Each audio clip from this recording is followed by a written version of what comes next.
going on, guys? Manny here and welcome back to my Sunday League football experience. It's time to get back into the Sunday League season, and today's game sees us play against new opponents, Blackfen United. We ended last year top of the table and we're trying to keep on form to stay top of the table. With these things, however, it's always easier said than done. Let's see what happens today. Okay, so here we are. It's a home game. We're in the blue kit today against Blackfen United. We're trying out a new goalkeeper also.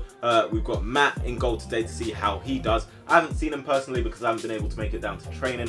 But yeah, we've got a back four that consists of Jack, Joe, Matt and Connor. A midfield consisting of Jordan, Tommy, Sam and myself. Charlie playing in the 10 role, and then Toby will finish things off up top. And that's the lineup we're going with today. So that's the starting lineup, but here's a quick look at the bench. We've got James, Temmie, Nathan, Jed and Leon if Paul decides to bring them on. So we have plenty of options.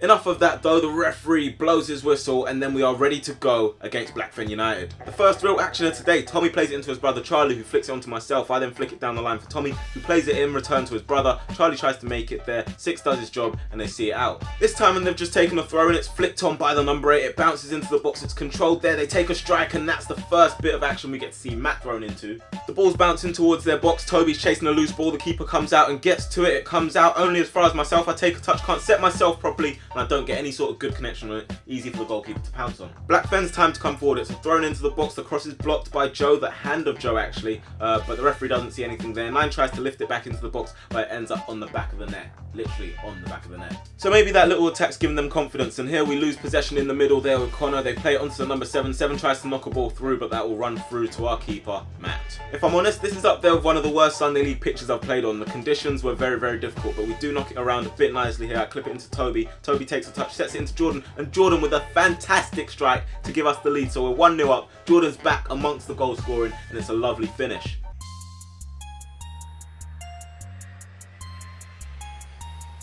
They're in possession of the ball just over the halfway line. This guy looks up and spreads the play out wide. Connor's trying to track back, get into position. Matt does well to get into position in the end, and he flicks that away from their player, and that's out for a throw-in. That throw-in is then taken into the box. 8 tries to get his head to it, doesn't do that. It's flicked over the head by one of their players, but that's easy pickings for the new keeper. We then have a free kick. Tommy lifts it high and into the box. It goes to the back post. Sam gets his head to it. Keeper drops it, falls back to the number 2, gets it to Sam. He's blocked it. It's into the net eventually, but the referee has disallowed it for offside. Someone gave something for offside. I'm not sure where you see it, but apparently it happened.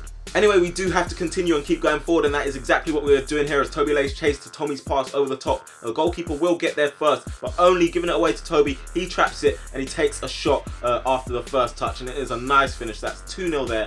Well worked from Tommy and Toby, and yeah, we have the lead comfortably.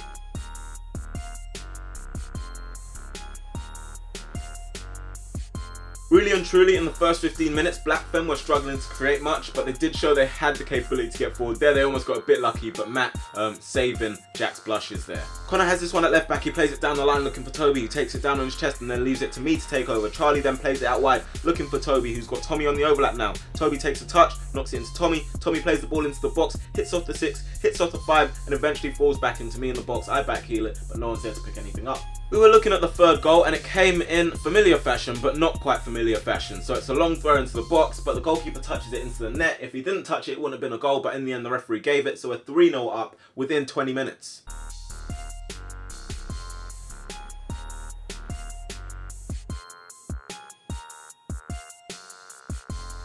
It's a 50-50 this time. Joe loses out, 7 takes it forward, takes it inside, sells Matt a bit. It looks like he's going to score, but Sam comes across to clean that up. Moments later, and Connor plays the ball down the line. I control it there and knock it into the path of Tommy. Tommy takes a touch, looks up, then spots his pass, plays it forward. Toby takes it down with a nice flick pass into the path of Jordan. Unfortunately, the ball just slips past Jordan and nothing happens from that, but it would have been nice if maybe we scored off that touch. Another throw-in for us, and it's not quite as long as Jack, but it works in the end. I managed to hold off the 5. Toby plays it back into me. I try and get a shot off. I'm fouled there. It falls back to Toby, and he wastes no time. That is 4-0. A nice finish from him and his second of the game.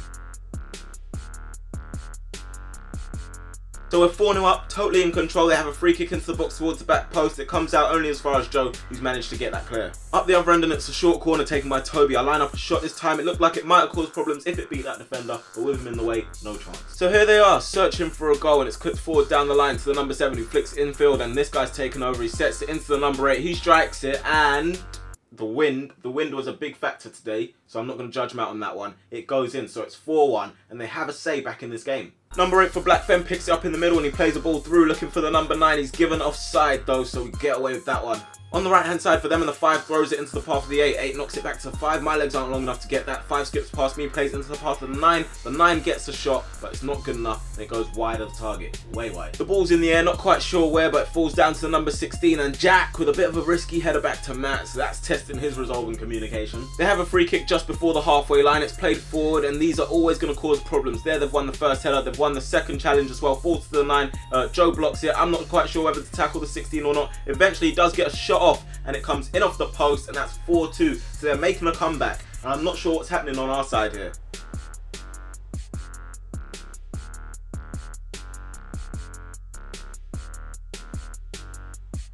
All of a sudden, and it feels like the momentum has totally switched. We have not got any sort of grip on this game, and it's another shot this time, but thankfully it's wide. From there, it seemed like the pressure was all them towards the end of the half, and it's another one into the box. 8 gets his head to it, but he puts that over the bar, and he's thinking, how? And I'm thinking, how? So yeah, that was the last chance of the first half, but what a half it is. 4-2 in the first half. Wow. It goes to show though, once you switch off and stop doing the simple things that you should be doing in a football game, it can easily turn on its head. And that's exactly what's happened here. 4-2 at half time. Let's see what happens in the second half.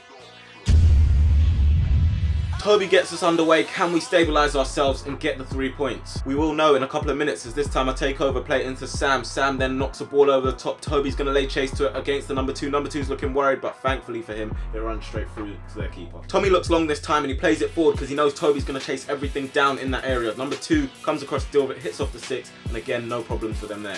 Once more, and it's the combination of Tommy and Toby as he spreads this out wide to the right hand side, and Toby picks it up, cuts back between those two, knocks it into Jordan. Jordan takes the first touch. It's a good strike there, but pretty central for the keeper, and it goes out for a corner. We've decided to go short for that corner. It goes to Connor. Connor knocks it back to Jordan. Jordan takes a touch out of his feet, plays it into the box, but it's easy for them to clear that away. They have the ball in the middle now. Toby's trying to close that one down, but it seems like the rest of us are jogging, and the number 10 manages to keep this one in, and Jack eventually gives away a corner. From that corner now, and just look, you can see the wind is furious right now. Look at the flag, look at the corner flag, as this guy goes to deliver it into the box. He's curling, and it curls all the way in, over our goalkeeper, over Connor, and it's into the back of the net, so it's 4-3. I don't know what's happening here, but we need to sort it out.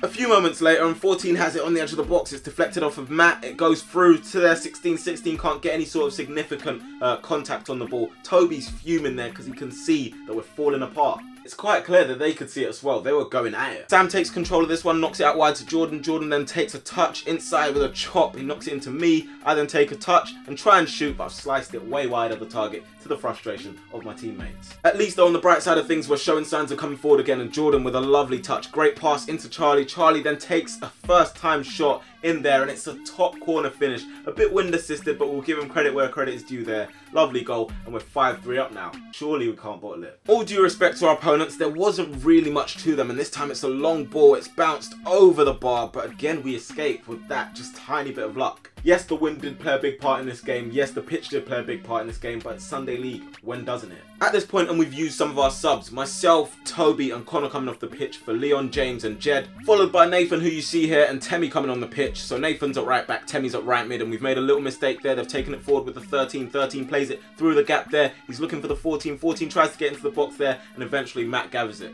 We have a corner on the far side. We're 5-3 up. Can we add another goal to it? Do we need to add another goal? I'm not too sure, but Sam gets his head there to the ball, but eventually they can just sweep it up and clear it away. Nathan now getting stuck in against the number 15. He wins the challenge and comes away with the ball. He looks up, plays it into the box. James tries to get on it, touches it down. His shot is blocked by the number 2, and it falls out to James again. Number 2 with the second challenge, and 9 can bring it away. They're sensing there's still something in this game for them as the 14 floats this to the back post. Number 2 with the header, but that's going to go out for a goal kick. Similar technique used again as it goes into the box. Number 2 flicks it. Not sure that's his type of game, but it falls to the back post, and Matt sweeps it up with the other man. They were quite a big side, and it was clear they were trying to use that to their advantage as it's played into the box again, but this time it's smacked out by Leon. Number 10 has this. He flicks it out wide looking for the 14, who doesn't control it the first time of asking, but the second time he clearly does. He takes it past Nathan quite easily, cuts inside, back to the number 9, and Joe can't block it there, so it's ended up in the net. It's 5-4. This is going to be a nervy finish. We have 5 minutes left. What is going to happen? With it being quite a nervy finish, you want to kind of kill time, kill your opponent's momentum, make sure they're not going to score any more goals, especially with a 1-goal deficit being the only thing between you. So this is what it seems like our new goalkeeper's done here. Literally that. The referee blows his whistle, walks over to the goalkeeper and says, I'm booking you for time wasting basically. Now I don't know the exact rules on time wasting and stuff like that, so if you're more clear on them, if you're a qualified ref or anything watching this, let me know what you think down in the comment section below, because I think that's very harsh. I don't think he time wasted there, because most of the time the ball was out of his hands. But as things go, he got booked.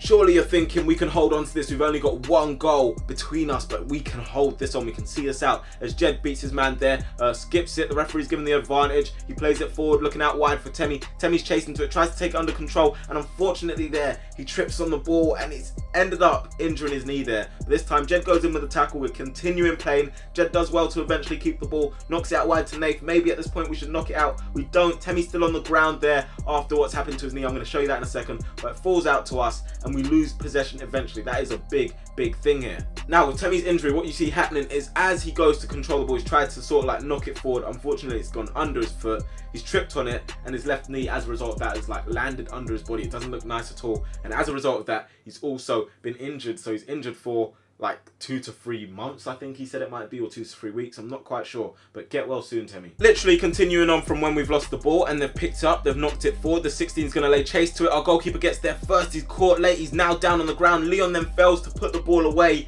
and as a result of that, they pick it up, goalkeeper's still on the ground, referee doesn't pull up play, and they've made it 5-5 in the last minute of the game. So, big controversy here, like, big talking points. Let me know what you think down in the comment section below. What are the rules? Should the goalkeeper, should the play have been stopped for the goalkeeper? What happens there? Literally, I think personally on our side of things, we should have cleared it. We could have put it out of play earlier. But also, I don't know the rule on if the goalkeeper's down, do you stop the play? Would the referee stop the play? Let me know. So sadly, we have bottled it. Leon then has to go in goal. So yeah, somehow after being 4-0 up after 25 minutes, the game has ended 5-5. I can't even explain to you how it's happened. I don't know myself. I've been asking myself all week, and yeah, it seems like we're gonna have to leave things at that. But yeah, first of all, I'm gonna say sorry to you guys who are watching this and support the team. I think that's poor on my behalf. I think that's poor on the team's behalf, and we really have to take a look at ourselves after that. At the same time though, you live and learn, and also credit to our opponents who didn't give up, because at 4-0 down, I can tell you, they were very defeated. So how we let them get back into it, I don't know, but credit to them. Before the end of the video, let's take a quick look at the league table though. We are still top, which is good. They do have a game in hand on us, behind us in second, also Woodside Athletic, but they're both on 15 points. So even if they do win their games, we should still be 2 points clear of them. On the other hand, and despite them only playing 5 games, we have dropped points to the bottom of the league. So like I said, we've got to go back, look at ourselves, and reevaluate things. Anyway guys, that is the end of this week's Sunday League. Hopefully you have enjoyed it. If you have, make sure to hit that like button, subscribe if you are new, and I will talk to you guys in a bit. Peace. Get hurt. How you gonna flex or hold your nerd? Quote unquote, they know what they're worth. Ha ha ha, we throw 'em to the curb. Wait, jump in the wave. They just wanna jump in the wave. Push, moves, they ain't gonna run up in the place. What moves? Tell them moves, ain't nothing they can say. Hermes hard on bait. Ayy, man won't stunt with H. Ayy, went from a 6 to an 8. My bros on the same.